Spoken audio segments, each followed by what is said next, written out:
और ये चीज़ें मुझे बिल्कुल अच्छी नहीं लगी। इन्होंने ये बोल दिया या कुछ भी, मतलब मुझे बहुत दुःख होता है कि मैं वो देख पाऊँगी कि नहीं, मैं कैसे बर्दाश्त करूँगी जब मेरी गोलू प्रियंका की विदाई हो। हम अपना दिल्ली में एक ऑफ़िस खोलेंगे जहाँ पे न्यूज़ की चीज़ें हों। हेलो, नमस्ते, प्रणाम, कैसे हैं आप सब? मैं शांति स्वागत करती हूँ अपने यूट्यूब चैनल गाँव की शांति में। और मोस्टली मैं ऐसे ब्लॉग नहीं बनाती हूँ, आप सबको पता है, क्योंकि मेरा जो चैनल है वो ब्लॉगिंग का चैनल है, कोई रिएक्शन का या फिर ऐसे न्यूज़ वगैरह का चैनल नहीं है।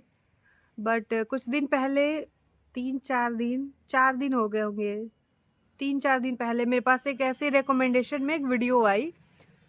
तो मतलब कई दिनों से वो आ रही थी, 2-3-4 दिनों से वो वीडियो मेरे रिकमेंडेशन में आ रही थी, तो मैं नहीं देख रही थी। फिर वो वीडियो बार-बार मेरे मतलब स्क्रीन पे आ रही थी, तो मैंने उसको वीडियो को खोल के देखा और सच बताऊँ तो उस वीडियो के बाद मैं एकदम शॉक रह गई। रितिका गुप्ता ब्लॉग्स ऐसे कुछ करके उनका चैनल है। उस वीडियो को मैंने देखा और 1 मिनट के लिए भी मेरे आँसू नहीं रुके थे। उस वीडियो को देखने के बाद मेरे, सच बताऊँ, मेरे 1 मिनट के लिए भी आँसू नहीं रुके। फिर उसके बाद में मैंने कल शाम को उनकी एक और वीडियो देखी। मतलब उस वीडियो को देखने के बाद एकदम मैं शॉक रह गई। तो मुझे लगा कि as a creator, as a YouTube creator मुझे थोड़ी-सी इस टॉपिक पे आप सबसे बात करनी चाहिए। अगर मैं कहीं गलत होंगी तो मुझे सही करिएगा, क्योंकि जिनकी वीडियो की मैं बात कर रही हूँ, उनकी वीडियो मैं पहले कभी नहीं देखी थी, कभी मैं जानती नहीं हूँ, बस अचानक से मेरे सामने वो वीडियो आती है। हाँ, लोग बोलते हैं ना कि लव मैरिज बहुत सक्सेसफुल होती है। मैं ये नहीं कहती कि लव मैरिज होती है, अरेंज मैरिज होती है। शादी होती है और उसको सक्सेसफुल फैमिली वाले तो बनाते ही हैं, साथ में जो हस्बैंड वाइफ होते हैं, जो एक रिश्ते में जुड़ते हैं, उनके ऊपर ये चीज़ें बहुत डिपेंड करती है। मैं अगर थोड़ी-सी अपने लिए बात करूँ तो आप लोगों में से बहुत से लोगों के, जब मैं नए-नए मैंने स्टार्ट किया था, तो छोड़ दो, ऐसे रिश्ते में क्यों बंधी हो, आपको देख के दया आती है, और तरह-तरह के लोग कमेंट करते थे। उस टाइम पे बहुत ज़्यादा नेगेटिविटी करते थे लोग। ऐसे कैसे रहती हो? मतलब बहुत तरीके की बातें करते थे लोग। आपको पता है, जो हमारे माँ-बाप होते हैं, हमारे पेरेंट्स होते हैं, जब हमारी शादी करते हैं तो हमारे ऊपर हमारे ससुराल की भी ज़िम्मेदारी होती है और हमारे मायके की भी ज़िम्मेदारी होती है। मतलब 2, एक कहते हैं ना कि एक औरत 2 कुल के रिश्ते को लेके चलती है। तो इस वाले मैटर में जो हुआ, तो मैं कमेंट उनके पढ़ रही थी, तो मिले-जुले कमेंट थे कि आपको चले जाना चाहिए था और वहाँ पे एक बार मौका देना चाहिए था अपने शादी को।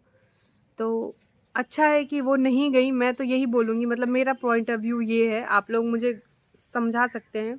जाने के बाद पता नहीं उनकी लाइफ़ में क्या होता, क्या बुरी चीज़ें उनकी ज़िंदगी में हो सकती थी जिसका हम अंदाज़ा भी नहीं लगा सकते थे। एक बार को लड़की ना अपने माँ-बाप की बेइज़्ज़ती भी भूल जाती है। मैं आपको अपने पर्सनल अनुभव से बताती हूँ, बहुत सारी चीज़ें होती हैं जब कभी न कभी जाने-अनजाने में हमारे मायके वालों को हर्ट कर दिया जाता है। कुछ उनमें भी गलतियाँ होती हैं कई बार, और कुछ होता है कि सुना दिया जाता है, अरे तुम तो ऐसे घर से हो, तुम तो वैसे घर से हो, तुम तो ये लेके नहीं आई। मतलब कभी न कभी आपकी पूरी लाइफ़ शादी के में कोई न कोई रिलेटिव हो, दूर के रिश्तेदार हो, कोई अपना हो, कोई कहता ही कहता है, और ये बात सच है, कोई डिनाई नहीं कर सकता, कोई झूठ यहाँ पे नहीं बोलिएगा। ऐसा नहीं हुआ कि कभी मैंने भी अपने लाइफ में ये चीज़ें नहीं सुनी होंगी, क्योंकि मैंने भी ये चीज़ें सुनी हैं। लेकिन ना, फिर भी हम अपने माँ-बाप की बेइज़्ज़ती को भी एक बार भूल जाते हैं कि हमारा हमसफ़र जो हमारा साथ देने वाला हो, वो अगर सही हो तो एक बार को हम वो भी भूल के अपने रिश्ते को मौका देते हैं। बार-बार ना, हम औरतें ऐसी चीज़ होती हैं ना, मैंने जो पर्सनली फ़ील किया है कि हमें उम्मीद के सहारे हम अपनी शादीशुदा ज़िंदगी को आगे खींच रहे होते हैं कि अगर कुछ बुरा हो रहा है, कल ठीक हो जाएगा। मैं थोड़ा सह लूँगी ना तो शायद सब लोग चुप हो जाएँगे। मैं थोड़ा और बर्दाश्त कर लूँगी ना तो मेरा पति अच्छा हो जाएगा।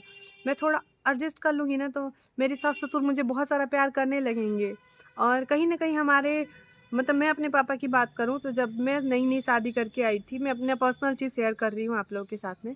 तो कुछ चीज़ें होती थी तो मैं रो-रो के ना, बड़ा बच्चों की तरह, मैं बच्ची थी भी, मैं एकदम बिलख-बिलख कैसे बताऊँ कि ये चीज़ें हुई और ये चीज़ें मुझे बिल्कुल अच्छी नहीं लगी, इन्होंने ये बोल दिया या कुछ भी। तो मेरे पापा ये बोलते थे कि ये सब चीज़ें बहुत छोटी है, ये चीज़ें होती हैं, इसको भूलो, आगे का देखो, एक टाइम पे सब कुछ ठीक हो जाएगा। तो मुझे उस टाइम पे पापा पे बहुत गुस्सा आता था कि वो कभी मेरा पक्ष नहीं लेते थे। कभी मुझे नहीं बोले हैं कि नहीं तुम सही हो, तुम गलत हो। तो ये माँ-बाप की समझदारी होती है, वो भी यही हमें सिखाते हैं कि एडजस्ट करो, चीज़ें ठीक हो जाएँगी और हो जाती हैं। मैं यही कहूँगी कि थोड़े टाइम के बाद चीज़ें, लेकिन इनका जो मैटर था वो बहुत डिफरेंट है। एक लड़की है जो ब्लॉग डालती है कि उसका लगन हो रहा है, उसकी शादी हो रही है और उसकी शादी पूरी होती है जैसा कि उन्होंने अपनी वीडियो में दिखाया भी है और अचानक से एक छोटा-सा रिचुअल, और वो जो रिचुअल है कि थप्पा मार के, वो कोहबर कहा जाता है हमारे साइड में, तो कोहबर में एक रस्म होती है हमारे यहाँ पे, जहाँ पे थप्पे लगा के प्रणाम किया जाता है और वहाँ पे एक छोटा-सा रस्म होता है हँसी-मज़ाक का, मतलब हमारे यूपी में।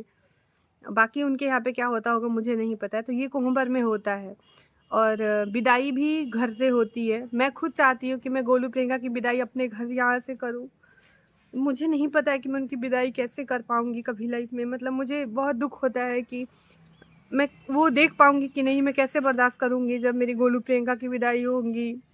जैसे कि एक माँ वाली फीलिंग ही समझिए, और अब मैं की तो बहुत दूर की बात है, मैं गोलू प्रियंका के लिए भी सोचती हूँ कि मैं उनकी विदाई शायद नहीं देख पाऊँगी, लेकिन फिर भी मैं सोचती हूँ कि जब भी उनकी शादी के बाद की विदाई होगी, मैं यहाँ से करूँगी। मैं सोचूँगी कि वो यहाँ से मैं एक बार उनको विदा करूँ, क्योंकि हम भी सोचते हैं कि हम होटलों से शादी करेंगे, अच्छे से एक हॉल बुक करके करेंगे गोलू प्रियंका की शादी के लिए। मैं भी सोचती हूँ, बहुत सारे सपने हमने देखे हैं, तो उसमें मुझे कोई नहीं लगता कि कोई आपत्ति किसी को होनी चाहिए थी, या फिर वो होता है हमारे यहाँ पे, इस तरीके से रस्में की जाती हैं। एक छोटी-सी रस्म के लिए शादी तोड़ देना, ये लॉजिक भी नहीं समझ में आया। बट वो जिस तरीके से रो रही थी ना, मतलब जिस तरीके से वो अपने शब्दों को कह रही थी कि मैंने प्यार किया, इससे 3 साल का रिलेशनशिप था और शादी की, तो वो जो 3 सालों का इंतज़ार होगा, जिन्होंने अपनी एक पूरी दुनिया बना ली होगी, एक ख्वाब सजाया होगा, और क्योंकि जो शादी होती है उसमें बहुत सारे, मतलब हम लड़कियां जो होती हैं, मुझे, मैं जहाँ भी गलत होंगी कमेंट में प्लीज़ बताइएगा, हम लड़कियां जो होती हैं वो एक ख्वाब देखती हैं, एक अपने पार्टनर के साथ में एक पूरी दुनिया बसा लिए होती हैं। जब मैं शादी करके आई थी तो मैंने सोचा था हम ये करेंगे, और अम्मा के पापा से मैं बच्चों की तरह डिस्कस करती थी, हम लाइफ में ये करेंगे, हम अपना दिल्ली में एक ऑफिस खोलेंगे जहाँ पे न्यूज़ की चीज़ें होंगी वगैरह वगैरह, बहुत सारी चीज़ें ऐसी होती हैं। तो मैं थोड़ी सी इमोशनल हो गई थी, तो मैं नहीं चाह रही हूँ कि मैं इस वीडियो में मैं इमोशनल होकर आप सबके साथ में बात करूँ, लेकिन मैं उस दर्द को, हर एक औरत उस दर्द को, हर एक लड़की उस दर्द को फ़ील कर पा रही होगी, जो वो, उनकी जगह उनका पेन तो हम कम नहीं कर सकते हैं, बट हाँ, उनको हम बहुत सारा सपोर्ट ज़रूर कर सकते हैं। और मेरी वो वीडियो पता नहीं देखेंगे कभी या नहीं देखेंगे, मैं इतना ही कहूँगी। आपको लग रहा होगा कि वो लड़की इसलिए नहीं गई कि उसकी माँ-बाप की बेइज़्ज़ती हुई थी। इस पॉइंट से ज़्यादा उस लड़की को ये फ़ील हुआ कि उसकी जो उसकी जो पार्टनर, मतलब उसके जो हस्बैंड जिसके साथ में उसने शादी के फेरे लिए थे, उसने उसको नहीं समझा। उसने एक बार भी नहीं बोला। वो अपनी वीडियो में कह भी रही थी कि वो एक बार अगर वो बोले होते कि साथ चलो, गलती हो गई, सब चीज़ों को पीछे छोड़ के एक नई ज़िंदगी की शुरुआत करते हैं, तो वो लड़की चली गई होती। तो लाइफ में हमारे सास-ससुर, हमारे माँ-बाप, हमारे रिलेटिव, सबसे हमारा एक बहुत अहम रिश्ता होता है। लेकिन हम अपनी ज़िंदगी के 20 साल, 25 साल, 30 साल, जितना भी शादी से पहले की ज़िंदगी जी रहे होते हैं, बाकी की हमारी पूरी लाइफ डिपेंड करती है हमारे लाइफ पार्टनर के ऊपर। मगर वो अगर अच्छा है, तो ज़िंदगी इतनी खूबसूरत होती है, इतनी खूबसूरत होती है कि लगता है कि जीना चाहिए। लेकिन अगर हमारा लाइफ पार्टनर ही ठीक नहीं हो, तो हमारी ज़िंदगी नर्क से भी बदतर हो जाती है। मतलब उसको एक्सप्लेन करने के लिए मेरे पास कोई वर्ड नहीं है कि ज़िंदगी, मतलब आप ना मौत माँगते रहते हो हर पल और मर भी नहीं सकते हो, ऐसी लाइफ़ हो जाती है। तो मैं उनके पेन को मैं ये नहीं कहूँगी कि मैं हर चीज़ को समझ रही हूँ, लेकिन काफ़ी हद तक मैं उनकी चीज़ों को समझ रही थी कि एक पूरी दुनिया बसाना और एक दुनिया का एक रिचुअल, एक रस्म करने की वज़ह से वो चीज़ें खराब हो जानी कि हम नहीं लेके जाएँगे। या तो वो लड़का इनसे प्यार नहीं करता था, मैं यही कहूँगी, क्योंकि जो भी प्यार करता है, आपकी इज़्ज़त करता है, परवाह करता है, प्यार का मतलब है, तो वो ज़रूर उनको समझता, सुनता। आगे उनकी लाइफ़ में क्या होगा, क्या नहीं होगा, इतना आसान नहीं होगा उनके लिए मूव ऑन करना, क्योंकि एक रिश्ता ऑलरेडी, मतलब 3 साल एक-दूसरे को जान रहे हैं, पहचान रहे हैं। बट उनकी वीडियो देख के ना, मतलब लिटरली मैं ये वीडियो बनाने पे मजबूर हूँ। आपको पता है मैं इस तरह के कंटेंट नहीं बनाती हूँ। बट मुझे लगा कि मुझे इस टॉपिक पे बोलना चाहिए। मैं कम शब्दों में ही आपको समझा रही हूँ कि एक लड़की अपने माँ-बाप की भी बेइज़्ज़ती को एक टाइम पे भूल जाती है, इग्नोर कर देती है, और भूलती भी नहीं है ना, तो उसको अंदर ही अंदर वो सँमा लेती है, दबा लेती है कि ठीक है, ये चीज़ नहीं होनी चाहिए थी, हो गई है। लेकिन फिर भी हम अपने फैमिली, अपने ससुराल को, अपनी शादी को बचाने के लिए ना जाने कितने सारे त्याग करते हैं, कितने सारे त्याग करते, और कोई भी दुनिया का ऐसा नहीं होगा, कोई भी जिसने थोड़ा बहुत कॉम्प्रोमाइज़ अपनी शादीशुदा ज़िंदगी में नहीं की होगी। किसी ने ज़्यादा की है, किसी ने कम की है, किसी ने ओवर की है, लेकिन इस शादी में मतलब वो लोग ले जाते हैं तो उनके साथ में क्या कर सकते हैं, क्या बुरा हो सकता है, अच्छा हो सकता है, बहुत सारी चीज़ें हो सकती हैं। जब उनके हस्बैंड जिनसे उनकी शादी हुई है, उन्होंने ही जब उनका साथ नहीं दिया, सपोर्ट नहीं किया, उन्होंने एक बार भी उनको नहीं बोला कि ठीक है, जो चीज़ें हो गई वो हो गई, हम आगे चीज़ें ठीक करते हैं। बस एक वर्ड ही बोलना था कि हम सब ठीक कर देंगे दोनों मिलके, तो वो शायद इतनी दुखी नहीं होती वो लड़की। इसके लिए मैं तो यही कहूँगी कि अगर आप चाहती हैं कानून मतलब न्याय का दरवाज़ा खटखटाना, तो वो भी कर सकती हैं। क्योंकि देखिए सोशल मीडिया पे ना आज भर-भर के सपोर्ट मिल रहा है, सब याद कर रहे हैं, मैं भी शायद इस टॉपिक पे बोल रही हूँ, लेकिन एक टाइम के बाद सब चीज़ें नहीं होती हैं, मतलब सब हर तरीके का सपोर्ट नहीं हो सकता है। और भगवान से प्रार्थना भी करूँगी कि बहुत इतना आसान बिल्कुल नहीं है मूव ऑन करना। हमारे हस्बैंड वाइफ में ना एक छोटी-सी लड़ाई हो जाती है, बात नहीं होती है। एक बार ऐसा भी हुआ, मतलब इतनी कभी-कभी लड़ाई हो जाती है ना कि हमको चाहिए होता है कि हम अपने मायके चले जाएँ या कहीं रिलेशन में अपनी बहनों के पास जाके चले जाएँ थोड़े टाइम के लिए। तब इतनी कभी-कभी तो भी हमारा मन करता है कि काश मैं फ़ोन करके पूछ लूँ, किसी बहाने से मैं फ़ोन कर लूँ, उनका किसी बहाने से कॉल आ जाए, हम एक-दूसरे को मना लें या दूसरे को समझें। कभी ऐसा होता है रम्या के पापा से मेरी पूरे दिन बात नहीं पूरे दिन बात नहीं हुई, पूरी रात बात नहीं हो रही है, और मैं अगले दिन ट्राई करती हूँ कि मैं किसी न किसी बहाने से सब चीज़ें ठीक कर पाऊँ। कहवा चिउरा? कहवा? चीज़ें ठीक हो जाएँ, काश वो मुझे समझ लें, काश मैं उनको समझ लूँ। हर बार तो यही होता है कि मैं पूरी कोशिश करती हूँ कि मैं उनको समझ पाऊँ। मैं इतनी मैच्योर हो गई, इतनी समझदार हो गई, उनको समझते-समझते कि मैं ये करूँ तो वो शायद समझ जाऊँ मैं उनको। मैंने पूरी कोशिश की, मेरे लिए भी बहुत डिफ़िकल्टी थी। लेकिन हाँ, ये था कि अ, जो चीज़ों को समझने का समझ था, वो काफ़ी मेरे हस्बैंड जो है वो समझदार इंसान है, तो उन्होंने हमेशा चीज़ों को समझने की कोशिश की। मेरी बचकानी जो क्या बोलते हैं, बचकानी हरकतें हैं या दिमाग है, उसको कभी गुस्से से तो कभी डाँट के, कभी प्यार से उसको समझा और समझाने की कोशिश की। उन्होंने मेरा बचपना झेला है, मुझे झेला ही है, मैं यही कह सकती हूँ, क्योंकि मैं बड़ी ज़िद्दी और बड़ी शैतान शैतान किस्म की बच्चा थी, जो एक समझदार और एक अच्छे इंसान के गले में बाँध दी गई थी। तो उन्होंने मुझे बहुत ही समझदारी के साथ हैंडल किया। मुझे इस लायक बनाया, मुझे मेरे पति ने मैं इतना काबिल बनाया है कि मैं आज इतना कॉन्फिडेंस होके आप सबके साथ में इस इतने गंभीर टॉपिक पे भी बोल पा रही हूँ, तो वो मेरे हस्बैंड का ही कहीं न कहीं सपोर्ट और साथ रहा है। वो नहीं होते तो मैं अपनी लाइफ में कुछ भी नहीं कर पाती। मैं बहुत शैतान, बहुत नादान और एक अनमैच्योर्ड बहुत ही थी। मतलब मुझे अलग ही तरीके की मैं थी। उन्होंने मेरी हर एक चीज़ों को कभी डाँट के, तो कभी नाराज़ होके, कभी बहुत प्यार से समझा के मुझे एक समझदार और एक काबिल इंसान बनाया है, जो कि मैं इतनी कॉन्फिडेंट रहती हूँ अपने पति की वज़ह से, सिर्फ़ और सिर्फ़ अपने पति की वज़ह से। जो भी मेरे अंदर कॉन्फिडेंस है, जो भी मैं इतना कुछ अपनी लाइफ़ में कर पाती हूँ, अगर मेरे से मोदी जी भी मिले तो मैं उनसे बात कर सकती हूँ, मुझे इतना कॉन्फिडेंस रहता है खुद पे। मेरे हस्बैंड ने मुझे बहुत तरीके से चीज़ें समझाई हैं।